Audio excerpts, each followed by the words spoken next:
গাজীপুরে স্বস্তি ফিরেছে জনমনে।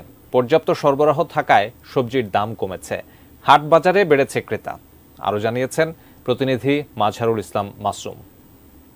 করার কারণে অর্থাৎ 9 ঘন্টা যে শিথিল রয়েছে তাতে আমরা দেখেছি যে বিভিন্ন শপিং মলগুলো খুলেছে, বিভিন্ন দোকানপাটগুলো খুলেছে এবং অর্থাৎ মানুষের নিত্য প্রয়োজনীয় যে জিনিসপত্রগুলো বিক্রি হয় সেই দোকানপাটগুলো আমরা সকাল থেকেই খোলা দেখেছি।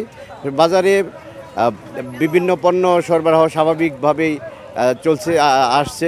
জেলা প্রশাসক যেটি জানিয়েছে যে তাদের মোবাইল কোর্ট এখনও নির্বাহী ম্যাজিস্ট্রেটের নেতৃত্বে মোবাইল কোর্ট চলছেন, সেখানে বিজিবির সদস্যরা রয়েছেন, যে কোথাও যাতে কোনো ধরনের গোলযোগ সৃষ্টি না হতে পারে। আপনি জানেন যে শিল্পাধ্যক্ষ গাজীপুর এই শিল্প কারখানা শুক্রবারেও বেশ কিছু শিল্প কারখানা খোলা এবং সেই শিল্প কারখানার নিরাপত্তা দেওয়ার জন্যে আইনশৃঙ্খলা বাহিনী সদা প্রস্তুত রয়েছে এবং নির্বাহী ম্যাজিস্ট্রেটের নেতৃত্বে মোবাইল কোর্টও সেখানে পরিচালিত হচ্ছে।